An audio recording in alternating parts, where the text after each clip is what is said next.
Eu queria convidar os irmãos para abrir as vossas Bíblias no livro de Abacuque, profeta Abacuque, capítulo de número 3. Faremos a leitura do versículo 1 e 2. Livro do profeta Abacuque, capítulo de número 3, verso 1 e 2.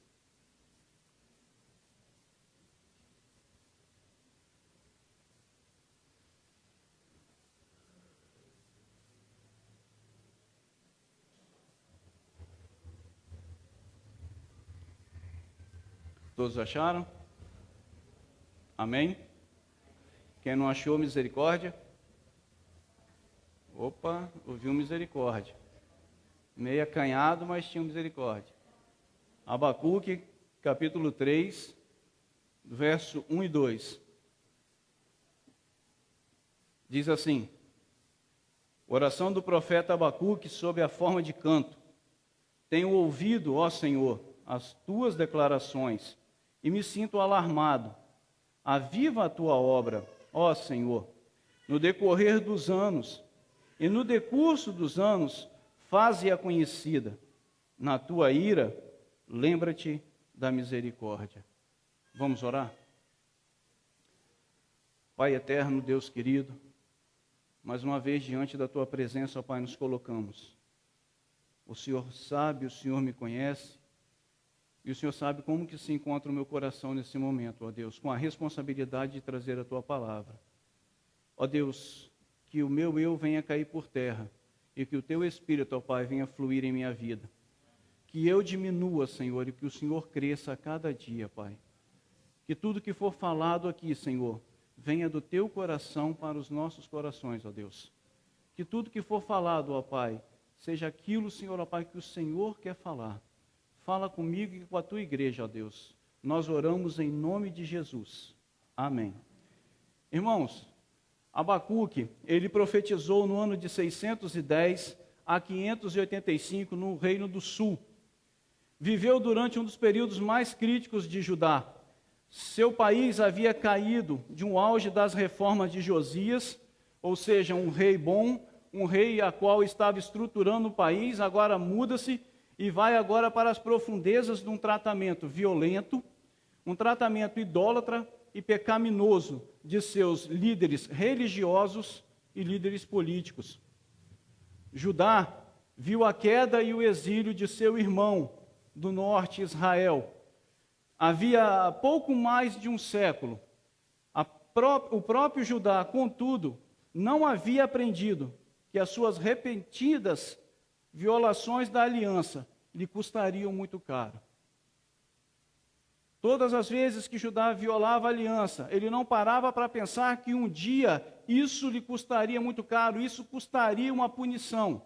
Agora, de acordo com o profeta, Judá se defrontaria com um destino semelhante ao do seu irmão, o exílio. A desordem era tanta que Deus, de novo, condenou seu povo ao cativeiro. E foi nesse período de desolação e ameaça que Abacuque desenvolveu o seu ministério. E quando nós olhamos para esse contexto no qual Abacuque estava, não é diferente dos nossos dias, não é tão diferente. Hoje nós vemos a corrupção. A cada dia que você abre o jornal ou você liga a sua TV, você vai ver a corrupção cada vez pior. Você vai ver a impunidade crescendo a cada dia. Quando você lê o livro de Abacuque e compara com os dias de hoje, você vai ver que tem muito a ver. A impunidade daquele tempo é a impunidade que nós vivemos hoje. As desigualdades sociais. Nós vivemos hoje a perseguição religiosa. Talvez você fale assim, mas aqui não é como lá fora, que o crente está morrendo. Com certeza. Mas há uma perseguição religiosa. Uma minoria que acha que pode mandar, enquanto nós, os servos de Deus, temos que muitas vezes nos calar. Isso, irmãos, é o mesmo contexto no qual Abacuque vivia. Mas Deus nos chamou e nos levantou, assim como Abacuque, para falarmos e anunciarmos o evangelho dele, para falarmos do amor para um povo cativo, um povo que está no cativeiro. Assim como Jeremias, Abacuque iniciou seu ministério no reinado de Josias, um rei bom, que adiou por um certo tempo a punição de Deus por causa de um outro rei chamado Manassés. Ele iniciou o seu ministério e encerrou o seu ministério quando o povo de Deus já estava no cativeiro babilônico. Um teólogo chamado Gerard van Groningen, ele diz que Abacuque, ele é chamado de profeta filósofo, porque sua profecia expressa preocupação a respeito da maldade espalhada em Jerusalém e em Judá, bem como a aparente falta de preocupação de Yahvé. Dentro do texto que nós lemos de Abacuque 3, 1 e 2, e desse breve comentário do contexto, podemos tirar o seguinte tema para o sermão dessa noite: um profeta em crise, em busca de respostas. Um profeta em crise, em busca de respostas. Talvez você entrou aqui nessa noite assim como o Abacuque, em crise, procurando respostas. Eu convido você nessa noite a prestar atenção nas palavras que vão ser faladas. A resposta para Abacuque pode ser vista no versículo 2 que nós lemos, quando nós dividimos esse versículo em 3 partes. E a primeira parte é: Deus responde que Ele está agindo. Tenho ouvido, ó Senhor, as tuas declarações e me sinto alarmado, diz o profeta Abacuque. Abacuque está oprimido pelas circunstâncias existentes ao seu redor. Ele não consegue pensar em nada além da iniquidade e da violência que ele vê entre o seu povo. Para Abacuque, era como se Deus houvesse se retirado do cenário da terra. Suas palavras foram esquecidas. O povo já não seguia mais a lei de Deus. O povo já não ouvia mais a palavra do Senhor. O povo já não buscava mais a Deus. Suas mãos não se manifestavam. Se você lê o livro de Abacuque, logo no começo você vai ver o porquê que Abacuque pensava assim. As mãos de Deus não se viam, não se manifestavam. Outro ponto era que ele não podia ser encontrado em lugar algum. É como se Deus tivesse sumido, abandonado o seu povo. E o que nós vemos hoje no mundo é um pensamento que está sendo colocado, que não é muito diferente do pensamento a qual Abacuque estava tendo. Um pensamento deísta, do qual é uma teoria que diz que Deus criou o mundo e o abandonou, o deixou à sua própria sorte.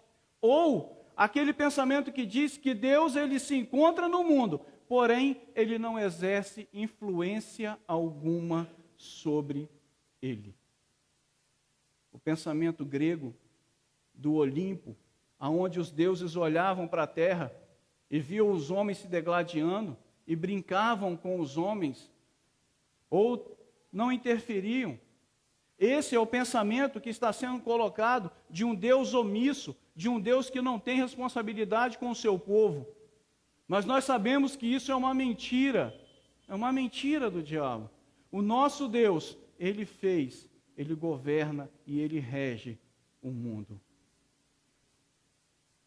Quando olhamos para o capítulo 1, no verso 2 e 3, nós vemos perguntas de um homem aparentemente desesperado. Perguntas essas, talvez que eu e você já tenhamos feito para Deus. Quando nós olhamos no versículo 2, na parte A, diz: até quando, Senhor, clamarei eu e tu não me escutarás? Quantas vezes você talvez já questionou isso a Deus? Falou: Senhor, quantas vezes eu clamo e o Senhor parece que não me escuta? Será que o Senhor me abandonou? Será que o Senhor não me ouve? Creio, irmãos, que muitos de vocês já fizeram essa pergunta a Deus. Porque eu já fiz esse questionamento a Deus. Senhor, parece que o Senhor não está me ouvindo.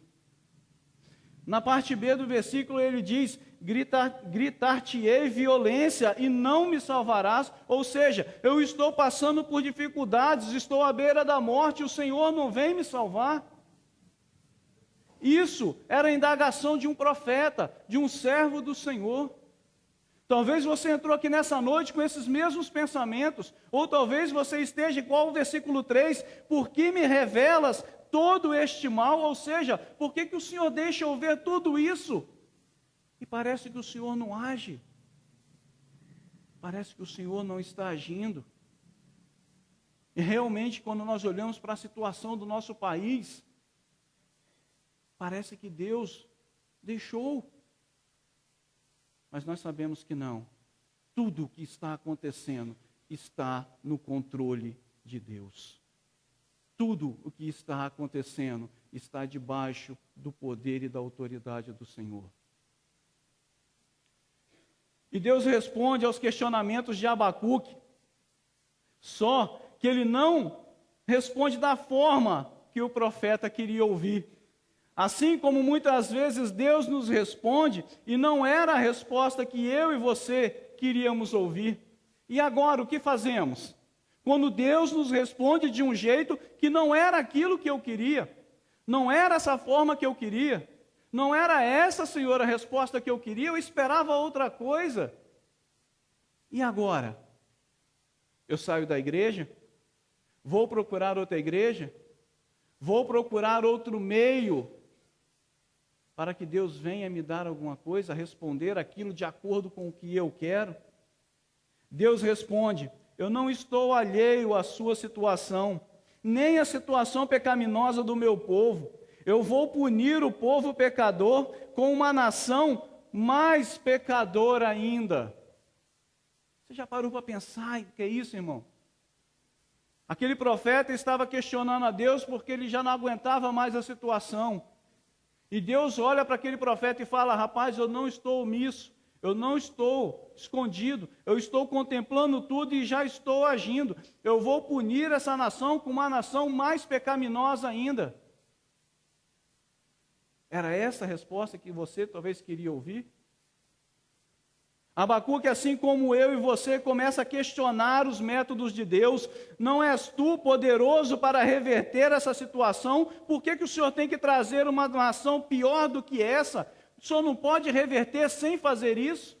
Será que o Senhor não pode entrar na minha vida e mudar a minha vida sem precisar que eu passe por essa situação? Porque o Senhor não defende o seu povo, o Senhor não olha para mim. Será que o Senhor não me defende mais, ó Deus? Porque o Senhor não reina mais sobre o seu povo? Será que o Senhor não reina mais? O Senhor deixou o seu povo de lado, abandonou o seu povo, abandonou a sua igreja, e é por isso que a sua igreja passa por situações que estão passando? E a última, Abacuque pergunta: acabou a sua misericórdia, Senhor? Acabou a misericórdia do Senhor? E assim, após esses questionamentos de Abacuque, nós passamos para a segunda resposta, que é: Deus responde mostrando que tem autoridade e domínio sobre tudo. Nada foge das tuas mãos. Aviva a tua obra, ó Senhor, no decorrer dos anos, e no decurso dos anos, faze-a conhecida. Deus responde da seguinte forma: exercerei justiça e juízo sobre todos aqueles que andam no caminho do mal, diz o Senhor a Abacuque. Irmãos, Deus não está dormindo, Deus não está distraído, Deus ele contempla, Deus ele te vê, Deus ele vê o que você está passando, Deus ele vê o que você está fazendo. Não pense você que você consegue fugir dos olhos de Deus. Não penso eu que eu consigo fazer algo escondido de Deus. Por mais que ele esteja calado e em silêncio, mas ele está te contemplando. E é isso que ele passou para Abacuque. Porém, Abacuque, seja qual for a situação, eu lhe digo duas coisas importantes. Primeira, Abacuque 2:4, o justo viverá pela fé. O justo viverá pela fé. Em contraste com os ímpios, os justos escolhidos por Deus passarão e passam por lutas, mas serão privados da condenação por causa da fé e da perseverança que eles depositam no Senhor Deus. Essa história de que crente não pode sofrer, crente não pode passar por dificuldade, irmãos, isso não existe. Nós passamos por lutas, passamos por dificuldades, mas nós passamos com Deus. Nós passamos com o nosso Senhor do nosso lado. Agora, naquele último dia, como diz o profeta Malaquias, então vereis a diferença entre o justo e o ímpio, do que serve a Deus e do que não serve. Naquele dia, você vai ver a diferença entre o que serve a Deus e aquele que não serve. Paulo, escrevendo aos Romanos, ele afirma que, pois não me envergonho do Evangelho, porque é poder de Deus para a salvação de todo aquele que crê, primeiro do judeu e também do grego, visto que a justiça de Deus se revela no Evangelho de fé em fé. Como está escrito, o justo viverá por fé.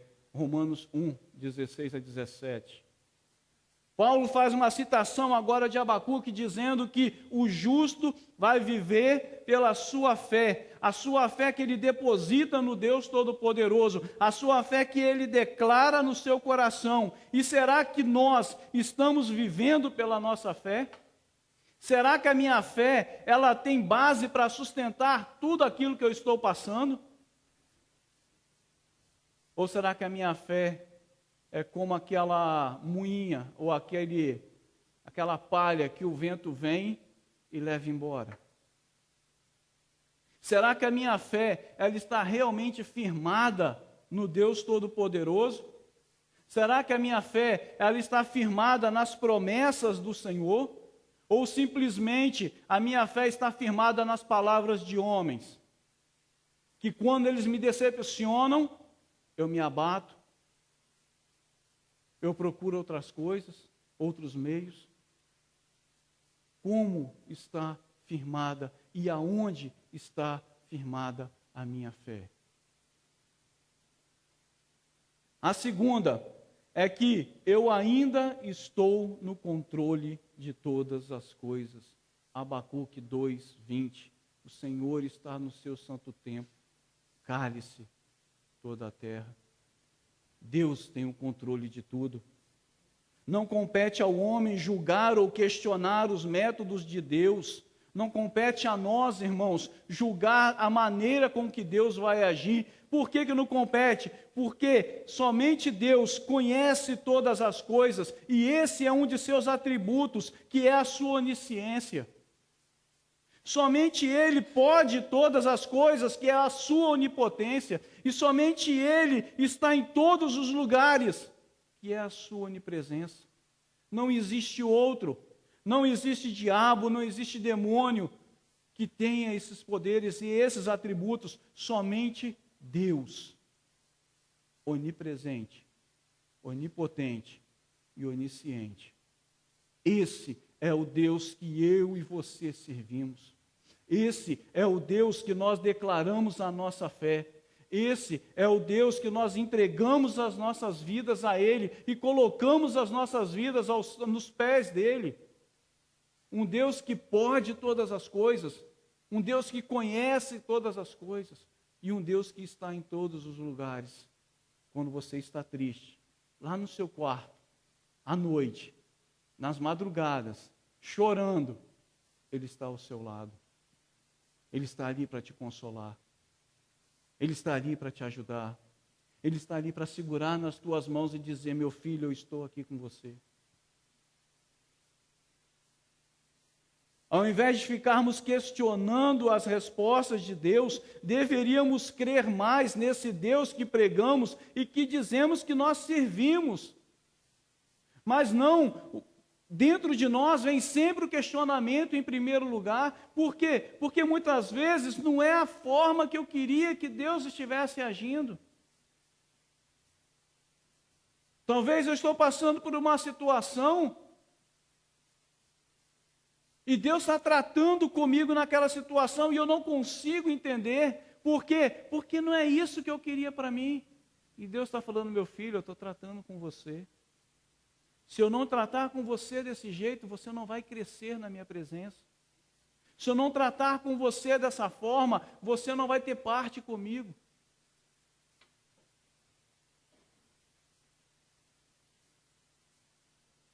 Pois só Ele, irmãos, tem todo o poder para fazer o que quiser, quando quiser e como quiser.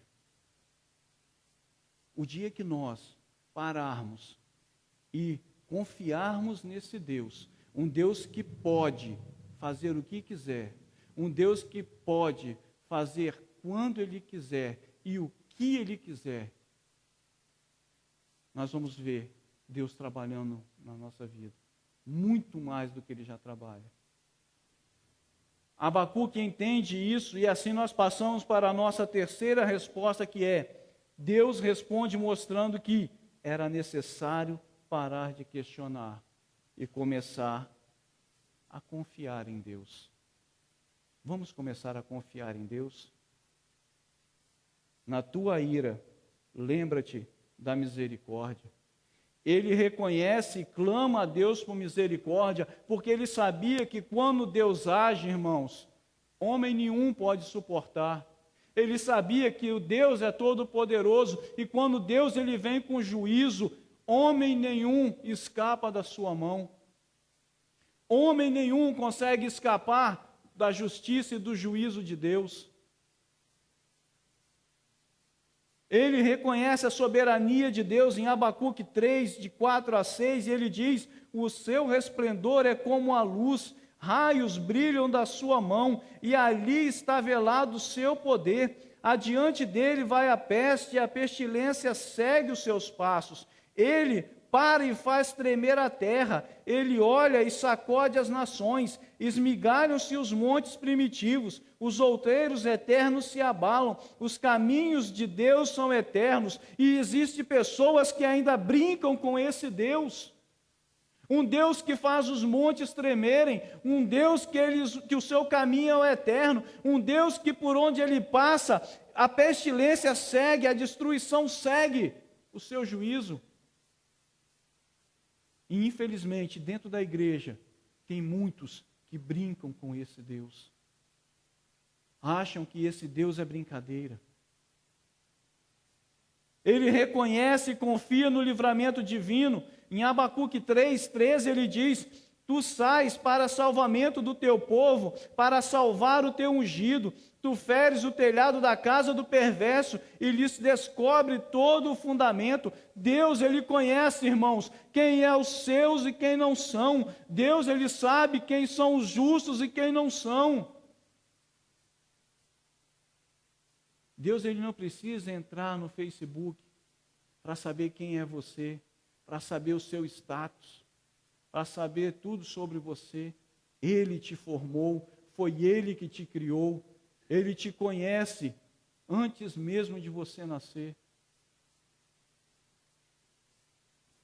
Ele reconhece e demonstra a sua fé e a sua confiança em Deus, ainda que a figueira não floresça, nem haja fruto na vide, o produto da oliveira minta, e os campos não produzam mantimento, as ovelhas sejam arrebatadas do aprisco, e nos currais não haja gado.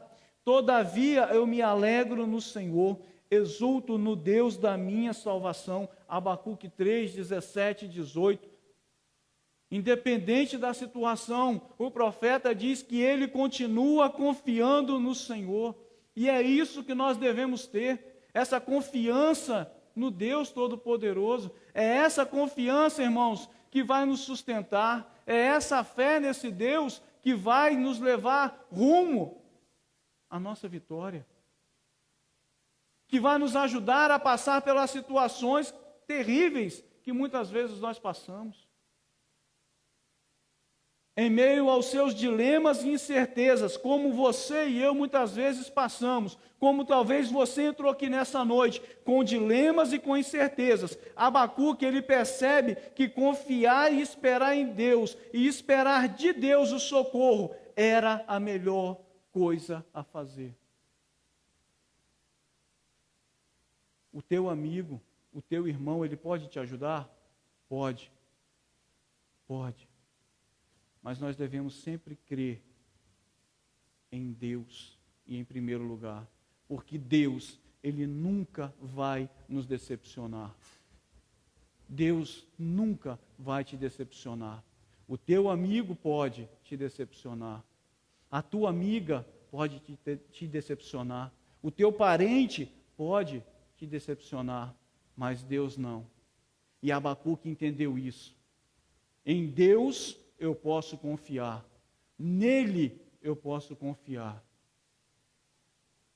Ele começa deprimido e em dúvida quanto à retidão, à soberania e à justiça de Deus. E termina com alegre confiança na provisão e no poder do sustentador, do Senhor, do Deus Todo-Poderoso. Talvez você esteja nessa situação, deprimido, com dúvidas, duvidando se Deus realmente tem olhado para você. Eu te digo nessa noite, abre o teu coração. Abre o teu coração para Deus. Clame a Ele e você vai ter a resposta, assim como o Abacuque teve. Van Groningen também afirma que a mensagem de Abacuque se assemelha muito à mensagem de Cristo em dois aspectos. Primeiro, o grande julgamento que está por vir. Isso tem ficado de fora dos púlpitos das igrejas, irmãos. Isso tem sido esquecido muitas vezes, mas ele vai acontecer. O dia do juízo vai acontecer. O dia do julgamento vai acontecer. E aonde você quer estar? De que lado você quer estar? Isso não é conto. Isso não é história da carochinha. Ele vai acontecer. E a segunda é a salvação que Yahvé tem preparado para o seu povo. Não tem coisa mais gostosa, irmãos, do que você saber que se você descer a sepultura agora, você vai estar com Cristo na eternidade. Não tem coisa mais maravilhosa do que você ter a convicção e a certeza que se te acontecer alguma coisa agora, os braços do Senhor te aguardam. Algumas aplicações que nós podemos fazer. Abacuque, ele sabia que Deus amava a justiça e detestava a injustiça. Então, por que Deus permitia que a injustiça continuasse em Judá? Abacuque levou as suas preocupações diretas para o Deus soberano. Deus nos convida para que também levemos a Ele os nossos conflitos e as nossas preocupações. Muitas vezes nós levamos os nossos conflitos para aquela pessoa que não tem um conselho bom de forma alguma para te dar.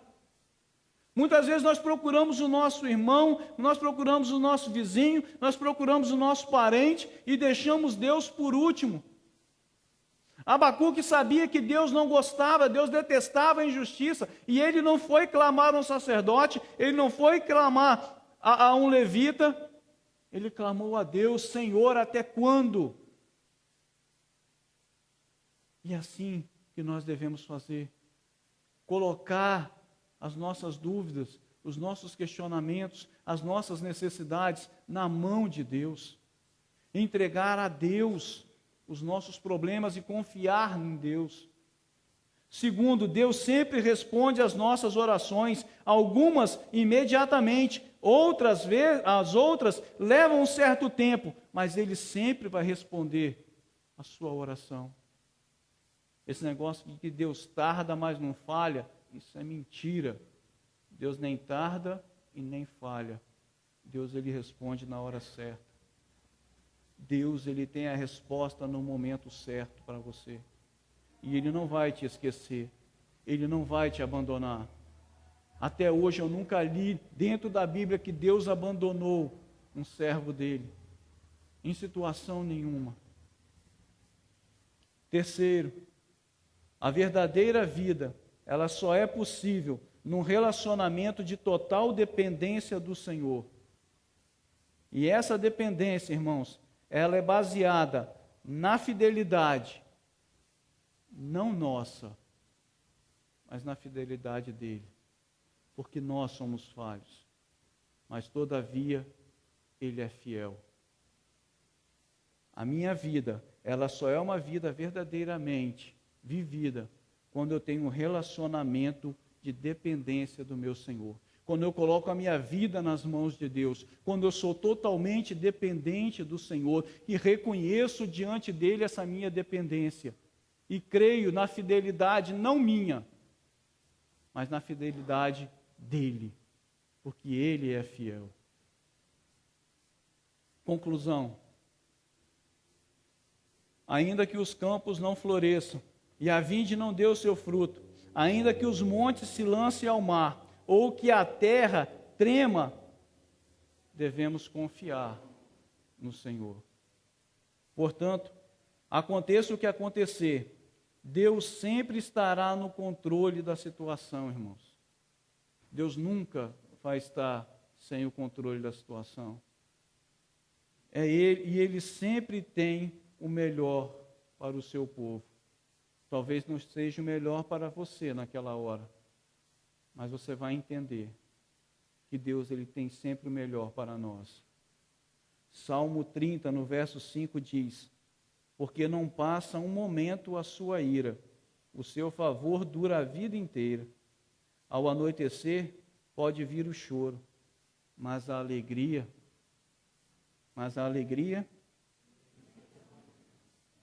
vem pela manhã.